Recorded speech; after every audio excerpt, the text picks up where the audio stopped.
Pro split training programme की push pull legs training programme.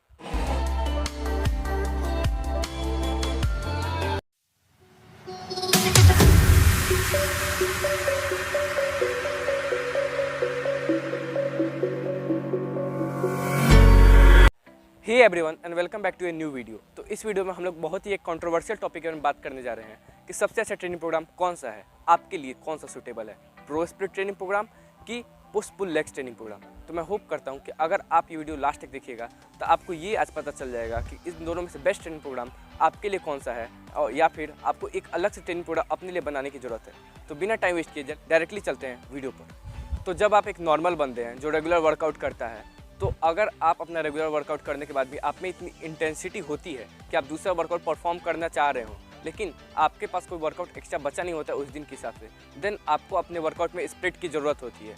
सो उस time हम लोग को चूज़ करना होता है कि हम लोग को किस टाइप का वर्कआउट करना है, स्प्लिट प्रोग्राम में कौन सा वर्कआउट हम लोग को फॉलो करना है, प्रो स्प्लिट या फिर पुश पुल लेग्स। तो इन दोनों ट्रेनिंग प्रोग्राम के कुछ प्रोज भी हैं एंड कुछ कॉन्स भी हैं। तो आइए हम लोग पहले बात करते हैं प्रो स्प्लिट ट्रेनिंग प्रोग्राम के बारे में, किसके क्या फ़ायदे हैं और इससे क्या नुकसान है। तो पहले बात करते हैं the pro split training programme पर। तो the pro split training programme जो होता है, ये जो ट्रेनिंग प्रोग्राम होता है, इस ट्रेनिंग प्रोग्राम में हम लोग किसी एक मसल को वीक में सिर्फ एक बार ही ट्रेन करते हैं, और इसकी वजह से हम लोग उस मसल को बहुत ही हेवी इंटेंसिटी से ट्रेन कर सकते हैं। ये एक बहुत ही ओल्ड स्कूल टेक्निक है जो पहले के लोग यूज़ किया करते थे, और इससे बहुत ही हेवी पंप आता है। तो पहले बात करते हैं इसके प्रोज के बारे में कि इससे फ़ायदे क्या हैं। तो अगर आप the pro split training programme follow करते हैं तो ये एक बहुत ही लो फ्रीक्वेंसी ट्रेनिंग प्रोग्राम है। इसमें आप एक मसल को सिर्फ एक ही बार ट्रेन कर सकते हैं एक वीक में, लेकिन आपके पास वो पूरा टाइम रहता है सिर्फ एक मसल को देने के लिए। तो आप इस मसल के लिए उस एक्सरसाइजेस को बहुत ही ज़्यादा इंटेंस बना सकते हैं। सो आप बहुत ही एक हेवी इंटेंस वर्कआउट लगा सकते हैं, अपने वर्कआउट में वॉल्यूम को ऐड कर सकते हैं, अपने रेप्स को इंक्रीज कर सकते हैं। ओवरऑल अगर मैं कहता हूँ तो आप अपनी स्ट्रेंथ को इंक्रीज कर सकते हैं इस ट्रेनिंग प्रोग्राम के द्वारा। लेकिन इसके कुछ प्रोज हैं तो कुछ कॉन्स भी हैं।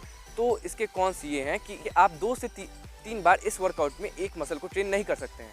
इसके वजह से जो है आपका मसल ग्रोथ जो होता है वो उतना फास्ट नहीं होता है, और बिगनर्स के लिए वर्कआउट इसीलिए सूटेबल नहीं होता है कि आपके जो मसल्स हैं वो 2 से 4 दिन में रिकवर हो जाते हैं। हाईएस्ट 4 दिन में वो रिकवर होते हैं, नहीं तो 48 आवर्स में कोई भी मसल रिकवर हो जाता है। तो एक वीक में 48 आवर्स में ही अगर आपका मसल रिकवर हो रहा है तो सिर्फ एक बार उसको ट्रेन करना आपके मसल ग्रोथ को और ज़्यादा इंक्रीज़ नहीं करेगा। तो अगर आपको अपना मसल ग्रोथ बहुत ही तेज़ी से करना है तो आपको किसी भी मसल को 2 से 3 टाइम मिनिमम एक वीक में ट्रेन तो करना पड़ेगा।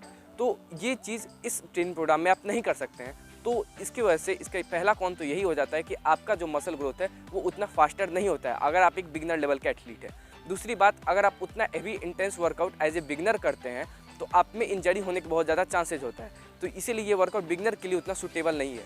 ये वर्कआउट जो लोग स्टेज कॉम्पीट करने वाले हैं उनके लिए बहुत ज़्यादा सूटेबल है, या फिर जिनको ओल्ड स्कूल पंप, मतलब अगर आप किसी एक मसल को बहुत ज़्यादा ही ट्रेन करते हैं तो उसमें जो मैसिव लेवल का पंप आता है, अगर कुछ लोगों को वो वाला पंप पसंद है तो उनके लिए ये वर्कआउट बहुत ही सूटेबल है। अब बात करते हैं हम लोग दूसरे ट्रेनिंग प्रोग्राम के बारे में, the push pull legs workout training programme. तो चलते हैं इस ट्रेनिंग प्रोग्राम के बारे में कि इसके क्या प्रोज है और इसके क्या कॉन्स है। तो अब आते हैं पुश पुल लेग्स वर्कआउट पे।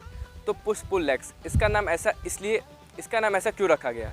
तो पुश में हम लोग उन मसल्स को ट्रेन करते हैं जिनमें हम लोग पुश मूवमेंट का यूज़ करते हैं उन मसल्स को ट्रेन करने के लिए। Example chest, shoulder and tricep, ये 3 मसल को हम लोग पुश डेज पे ट्रेन करते हैं।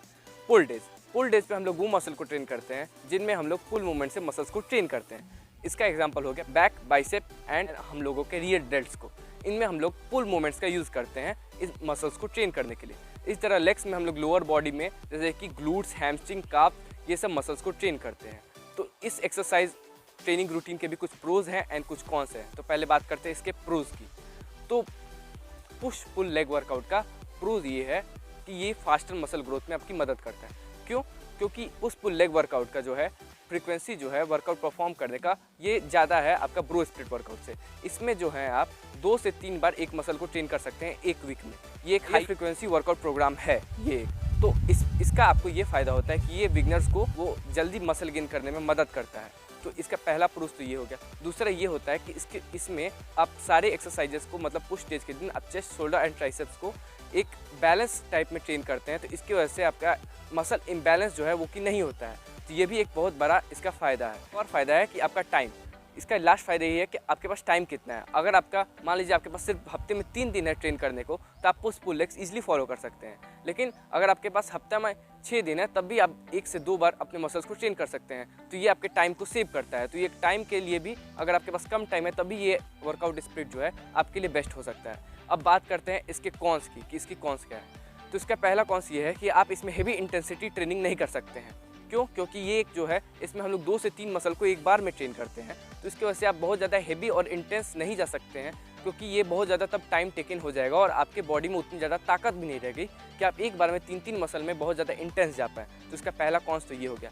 इसका दूसरा कॉन ये हो गया, इसकी दूसरी खराबी ये हो गई कि ये वर्कआउट जो है ये बहुत ही टाइम पीरियड तक चलता है। तो जैसे कि मैंने आपको बताया कि ये वर्कआउट जो है ये इसमें आप ज़्यादा इंटेंस नहीं जा सकते हैं, लेकिन 2 से 3 मसल आप एक बार में अगर आप ट्रेन करते हैं तो आपका थोड़ा टाइम जो है अधिक लगता है बाकी सब ट्रेनिंग प्रोग्राम के वर्कआउट ड्यूरेशन के हिसाब से।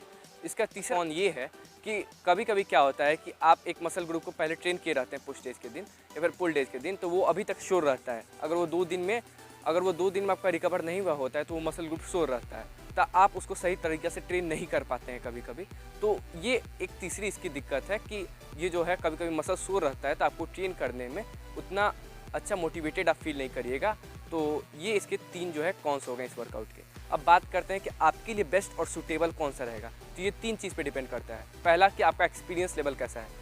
अगर आप एक बिगिनर है, आपने अभी अभी जिम शुरू किया है, तो मैं आपको रिकमेंड करूँगा कि आप फुल बॉडी वर्कआउट के साथ जाएँ, ना ही आप push pull legs workout follow करें, ना ही आप ब्रो स्प्लिट फॉलो करें। आप एक फुल बॉडी वर्कआउट हर दिन करें, क्योंकि आपकी बॉडी रिकवर करने में ज़्यादा टाइम नहीं लगाती है और आपके लिए वही बेस्ट रहेगा अभी। दूसरी बात, आपका अवेलेबिलिटी और आपका टाइमिंग। अब मान लीजिए आप वीक में सिर्फ 3 दिन ही फ्री रहते हैं, तो पुश पुल लेग्स आपके लिए सही है।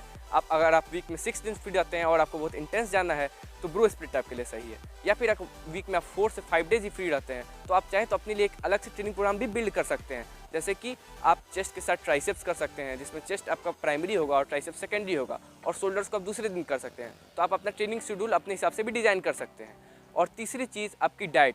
अब ये आपके डाइट पे इसलिए डिपेंड करता है आपका ट्रेनिंग प्रोग्राम, क्योंकि मान लीजिए आपका डाइट जो है वो ज़्यादा अच्छा नहीं है, तो अगर आप ज़्यादा देर तक शोर रहते हैं, आपका 2 से 3 दिन तक रिकवरी जाता है, मैक्सिमम 4 डेज तक आप रिकवर होते हैं, तो पुश पुल लेग्स वर्कआउट आपको परफॉर्म करने में उतना सही फील नहीं आएगा। और साथ में आपके मसल जो है बहुत ज़्यादा शोर रहेंगे, तो आप सही से एक्सरसाइज को परफॉर्म नहीं कर पाइएगा। तो ये डाइट पे भी आपके डिपेंड करता है कि आपकी डाइट कैसी है। आप उस हिसाब से अपने ट्रेनिंग प्रोग्राम को चूज़ कर सकते हैं कि आपके लिए बेस्ट ट्रेनिंग प्रोग्राम कौन सा रहेगा।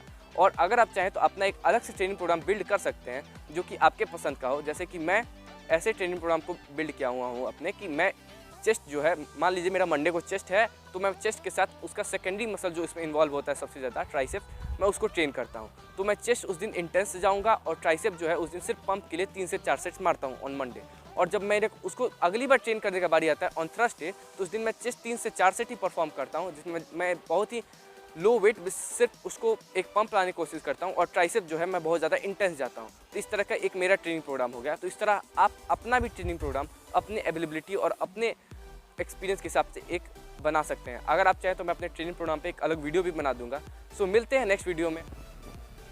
और अगर आप लोगों को मेरी वीडियो अच्छी लगी हो तो वीडियो को लाइक कर दीजिएगा, चैनल को सब्सक्राइब कर दीजिएगा और बेल आइकन को दबा दीजिएगा, ताकि आप लोगों को मेरी वीडियो की नोटिफिकेशन मिल जाए। तो मिलते हैं नेक्स्ट वीडियो पे। Thank you. अगर आप लोगों को कोई इसी बारे में कोई भी दिक्कत हो तो आप लोग कमेंट में कह सकते हैं, मैं उसका रिप्लाई ज़रूर करूँगा। चलिए मिलते हैं नेक्स्ट